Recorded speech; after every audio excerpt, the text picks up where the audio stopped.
Saya ikhwan baru mulai kerja dengan hasil pas-pasan untuk kehidupan saya. Saya ingin menikah dengan salah satu tujuannya untuk membuka pintu rezeki. Tapi kakak perempuan saya masih belum setuju.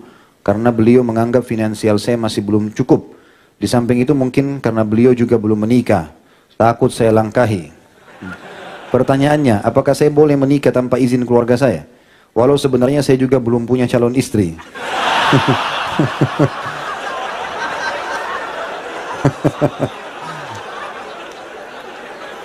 Dari tadi kita baca di awal ini pikirannya sudah ada pas. Baiklah, kita hargai niat yang baik. Daripada antum yang tidak ada niat sama sekali. Pertama sekali, saudarinya nggak punya hak menahan ini. Nggak ada hubungannya antara pernikahan antum dengan adik atau kakak perempuan antum. Nggak ada hubungannya. Kalau ibu mungkin masih bisa jadi pertimbangan. Oh saudari kita tahan, tidak usah nikah dulu, belum ini, tidak usah pedulikan. Kebutuhan antum lihat, melangkah saja. Yang penting orang tua ridho. Itu berhubungan dengan masalah saudari, gitu kan? Jadi nggak ada hubungannya sama sekali dengan masalah dia menentukan atau tidak, gitu.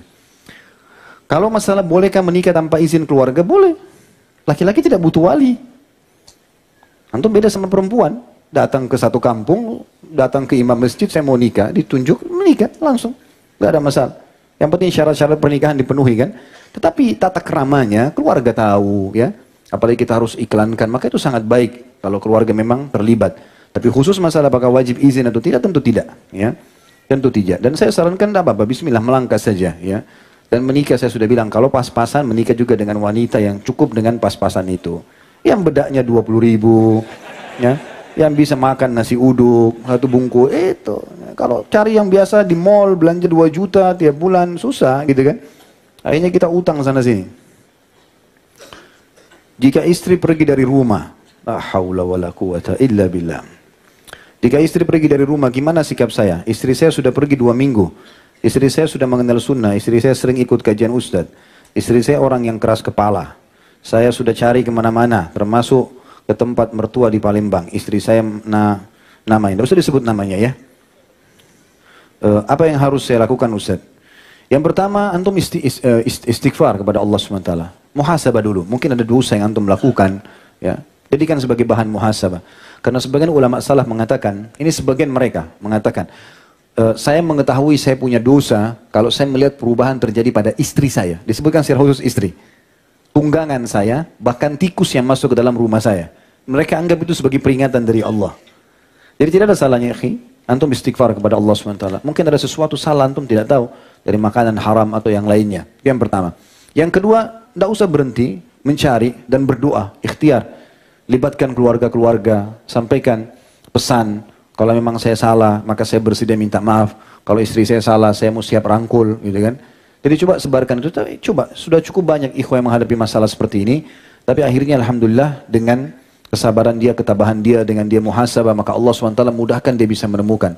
Walladina jahadu fina lanahdiyannahum subulana, kata Allah. Orang yang berusaha untuk mencari, menempuh jalan-jalan menuju jalan kami akan mudahkan jalan-jalan kami. Di antaranya adalah orang ingin memperbaiki hubungan rumah tangganya. Insya Allah Allah kasih dia jalan keluar ya. Ini juga bahayanya teman-teman sekalian ya. Kalau misalnya antum yang bertanya ini tidak sampai pada tingkat memang menjadi penyebab istri pergi, maka berarti penyebabnya dari istri. Ini biasanya orang ketiga. Makanya saya ingatkan hati-hati teman-teman dengan medsos ini ya, dengan Instagram, dengan Facebook, ya alasan ta'aruf, ya pasang foto. Bahkan saya dengar ada kalimat-kalimat yang tidak baik ini, tidak boleh ada.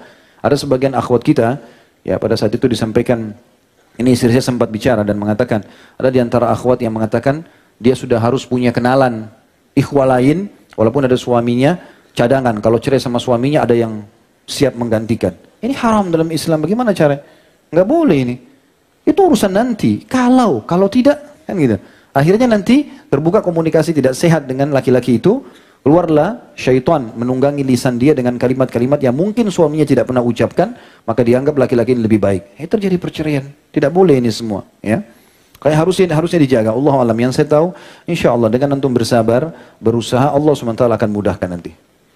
Apakah memakai baju pemberian istri yang sudah meninggal dunia, pahalanya akan mengalir atau amal jariah untuknya? Dalam kurung baju koko yang dipakai untuk sholat. Ya, insya Allah. Ya, insya Allah. Ini termasuk suami yang masya Allah nih, ya. Masih mau mengenang istrinya walaupun sudah meninggal. Dan itu termasuk contoh dari Nabi SAW.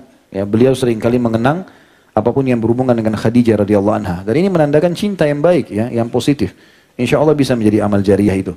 Dan bagi akhwat yang menikah dengan duda atau menghadapi poligami harus siap masalah itu, ya. Tidak boleh ukhti menikah sama seorang duda lalu kemudian merasa cemburu kalau seandainya dia menceritakan tentang kondisi istrinya yang dulu. Nggak ada masalah, dengarkan saja. Bilang, insya Allah bantu saya supaya saya bisa jadi lebih baik, ya. Mungkin saya bisa menjadi seperti dia atau saya bisa lebih baik. Itu yang dilakukan. Jangan malah ribut gara-gara masalah itu, ya. Tidak boleh sama sekali, ya.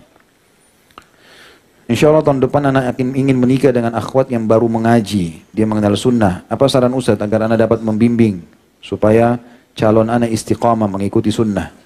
Komitmen aja sama-sama teman-teman sekalian, ya. Kalau saya sarankan majelis ilmu tidak boleh ditinggalkan. Setelah menikah tetap ada jadwal sama-sama menuntut ilmu, ya, mendengarkan ilmu, jadwalkan setiap hari buat simbol tidak ada hari tanpa ilmu. Kemudian juga sama-sama menjalankan kewajiban-kewajiban dalam rumah tangga, ya, supaya bisa saling mengerti. 11 poin tadi yang saya jelaskan sebenarnya secara umum, itu insya Allah coba diterapkan. Biidznillah akan langgeng rumah tangganya. Saya dan istri sama-sama bekerja. Gaji istri saya lebih besar daripada saya. Jadi segala kebutuhan rumah tangga kami bagi dua. Hal ini sudah kami bicarakan sebelum kami menikah. Bagaimana hukumnya Pak Ustaz? Saya selalu berdoa kepada Allah agar saya diberikan rezeki tambahan oleh Allah agar dapat menafkahi istri saya sepenuhnya dengan layak. Mohon doanya juga Ustaz, saat ini istri saya sedang mengandung usia 3 bulan setelah 3 tahun menikah. Semoga kelak anak kami dapat menjadi anak soleh dan soleha dan dapat menjadi penyejuk hati kami berdua. Insya Allah apa yang diniatkan Allah kabulkan biidznillah, dan semua muslimin dan muslimah juga yang punya hajat Allah subhanahu wa ta'ala penuhi selama itu kebaikan dan diridhoi oleh Allah subhanahu wa ta'ala. Kalau masalah kesepakatan, kalau sudah terjadi pembicaraan antara suami istri dan istri bersedia untuk terlibat dalam masalah nafkah rumah, nggak ada masalah.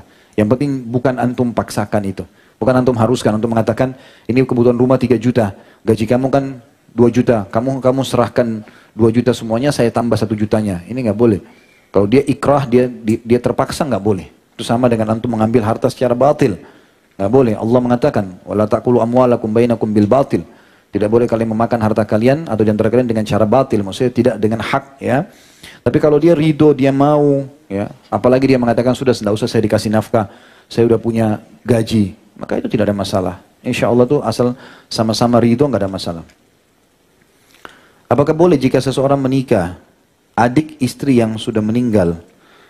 Semoga Allah SWT meridai Ustaz dan ikhwah sekalian. Ya, semoga Allah memudahkan urusan ikhwah di sini.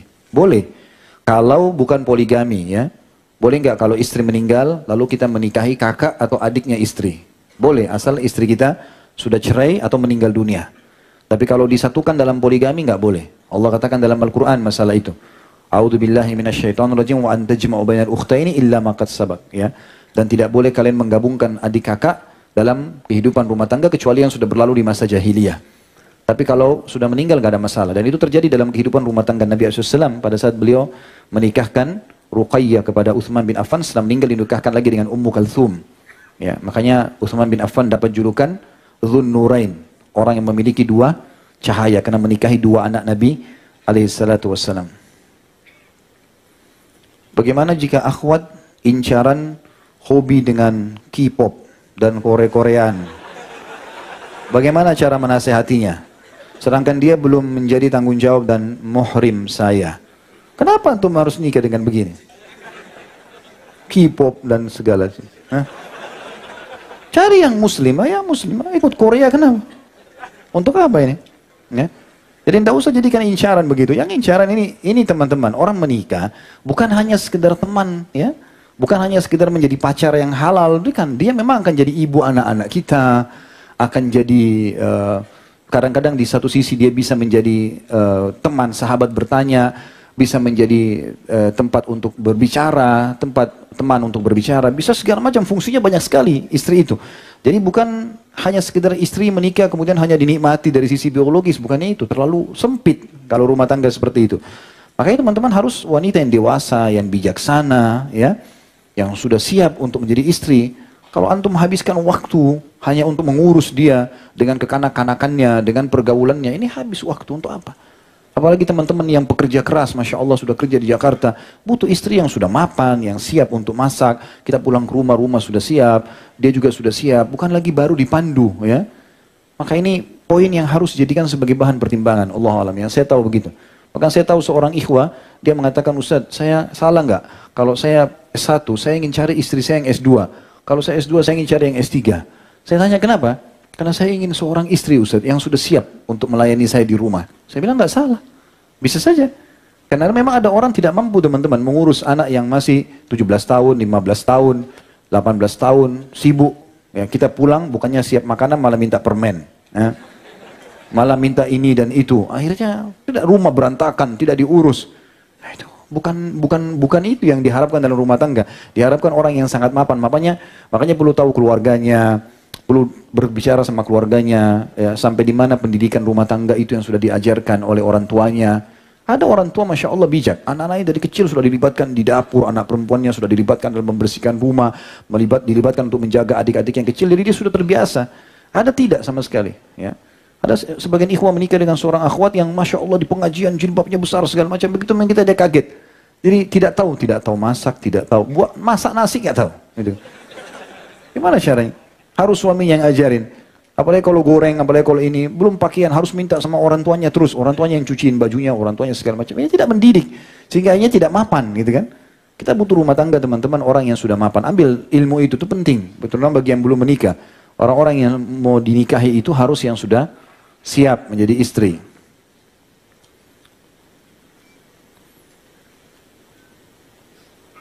Saya mendapatkan jodoh saya. Dua dan ikhtiar sudah saya apa ini? Apakah itu cobaan buat saya? Soalnya saya sudah 27 tahun dan saya punya pekerjaan dan merasa sudah siap. Mungkin maksudnya ini sudah sampai umur 27 tahun, sudah ikhtiar tapi masih belum datang jodoh juga gitu ya. Kalau memang betul-betul ya, artinya dengan kita coba membuka diri, belum ada yang melamar, misalnya kalau ini akhwat ya, kemudian memang setiap ada yang melamar terus kemudian gagal lagi, maka bersabar, nggak ada masalah. Bersabar saja, insya Allah Allah SWT akan datangkan yang terbaik. Selama kita benar di jalan Allah SWT tidak ada masalah. Ya, ada banyak akhwat yang Masya Allah, Allah SWT berikan dia cobaan, nanti umur 30 tahun, 33 tahun, 35 tahun baru dia menikah. Tapi diberikan oleh Allah SWT laki-laki yang cocok buat dia. Makanya teman-teman dalam berdoa, dianjurkan untuk tidak tanda kutip di sini mengatur Allah. Saya pernah ingatkan itu ya, waktu kami tabligh akbar di Makassar itu dengan Dr. Ziyad Abadi, hafidhahullah, salah satu pakar hadis dari Jordan, pernah datang di Indonesia, mengisi daurah buat da'i-da'i di Malang waktu itu. Kemudian beliau di Makassar, saya kebetulan ada acara tabligh akbar, lalu saya terjemahkan beliau. Beliau mengatakan, salah satu yang dikatakan adalah, judul tabligh akbar kalau nggak salah, wasiat emas para kaum salaf. Di antaranya dia bilang, saya mau berbagi ikhwan dan akhwat sekalian. Saya ini dulu waktu menikah karena semangatnya ingin punya anak yang pejuang, yang jadi dai, yang jadi mujahid. Dia bilang, maka saya bilang ya Allah jangan engkau karuniakan aku anak kecuali laki-laki. Ya. Saya selalu bilang begitu. Maka dia bilang subhanallah 5 kali istri saya hamil 5 kali keguguran. Dan selama keguguran itu anak saya semua perempuan itu. Karena dia minta kepada Allah SWT jangan kasih anak kecuali laki-laki. Jadi 5 kali gugur terus. Sementara itu anak perempuan yang Allah kasih. Gitu. Dia bilang lalu kemudian saya temui guru saya, kebetulan beliau muridnya Syekh Albani, rahimahullah. Maka dia bilang saya tanya sama Syekh Albani, Syekh tolong nasihatin saya, doakan saya supaya saya dikasih anak.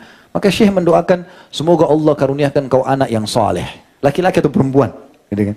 Padahal Syekh tidak tahu permasalahan dia bilang, tidak tahu kalau istri saya sudah keguguran sampai 5 kali. Maka saya pun berdoa seperti apa yang guru saya berdoa, ya Allah karuniakanlah saya anak yang soleh atau soleha. Maka setelah itu lahirlah anak. Saya kebetulan pernah datang ke Jordan, ke rumah beliau di Amman, diundang makan waktu itu. Sebelum masuk ke Palestina, maka pada saat itu makan di rumah dilihatin sama dia, ini Khalid anak-anak saya. Anak laki-lakinya ada berapa, 3 orang atau 4 orang, ada anak perempuannya, tapi anak perempuan karena sudah dewasa di dalam. Dia bilang, Alhamdulillah saya sekarang punya anak 6 atau 7, anak dia laki-laki dan perempuan. Ya, selang-sering satu sama yang lain. Dia bilang setelah saya berdoa begitu, Alhamdulillah istri saya hamil, melahirkan normal semuanya, dan sampai sekarang semuanya sehat. Gitu kan. Artinya teman-teman, minta kepada Allah Subhanahu wa taala secara umum. Ya Allah karuniakan saya pasangan yang soleh dan soleha. Tidak usah sebutkan kriterianya. Ya Allah saya mau yang tinggi, yang putih, yang begini dari keturunan ini. Jadi kalau belum ada itu tunggu sampai datang, gitu kan.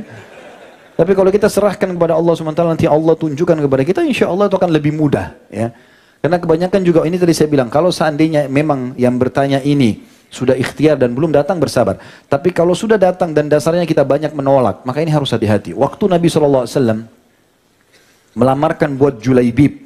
Julaibib ini sahabat Nabi, memang disebutkan cirinya begitu ya, wajahnya agak kurang, fisiknya kecil ya.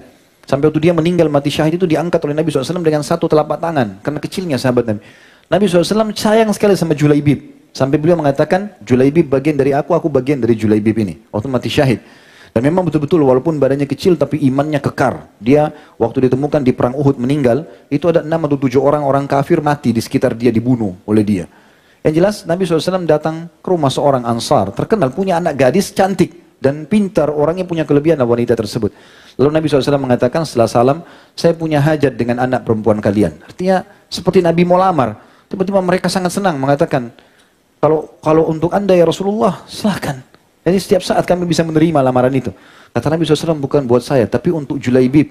Gitu kan? Maka kata mereka, kalau Julaibib, kami pertimbangkan ya Rasulullah. Gitu. Karena memang Julaibib dikenal orangnya, fisiknya kurang, paras wajahnya kurang, gitu loh. Tapi hikmahnya luar biasa. Ternyata anak perempuan ini orang beriman kepada Allah. Lalu dia kata Nabi SAW, cobalah tanya anak kalian. Maka mereka tanyalah, ditanyakan. Lalu kata perempuan tersebut tiba-tiba membuat kaget orang tuanya, jangan tolak lamaran Nabi SAW untukku. Maka diterimalah lamaran Julaibib dan akhirnya perempuan itu menceritakan, setelah itu betul Allah memberikan ya taufik kemuliaan dengan Julaibib ini. Dan dia mati syahid, pasti dia masuk surga gitu kan. Begitu juga dengan kasus waktu menikahnya Zainab binti Jahash dengan Zaid bin Harithah, walaupun nanti cerai. Tapi Nabi SAW yang memberikan pilihan. Menikahnya Bilal dengan wanita-wanita mulia dari Ansar. Itu semua pilihan Nabi SAW. Artinya, kalau telah datang teman-teman, bukan cuma sekedar fisik jadi tolok ukur, tapi minta petunjuk kepada Allah Subhanahu Wa Taala. Mungkin menurut kita tidak baik, tapi menurut Allah Subhanahu Wa Taala baik. Mungkin itu yang terbaik buat kita. Gitu kan? Kalau kita tulus menerima hukum Allah Subhanahu Wa Taala, maka Allah akan bisa ubah keadaan-keadaan mungkin di mata orang biasa, tapi di mata kita punya kelebihan. Wa asa an tuhibbu syai'an wa huwa syarrun lakum. Mungkin kalian suka sesuatu tapi itu buruk buat kalian. Wa asa an takrahu syai'an wa huwa khairun lakum. Atau kadang-kadang kalian membenci sesuatu tapi itu lebih baik buat kalian. Wallahu ya'lamu wa antum la ta'lamun. Allah lebih tahu dan kalian tidak tahu masalah itu. Jadi mungkin Allah alam saran saya untuk penanya seperti itu. Mudah-mudahan bisa difahami masalah ini.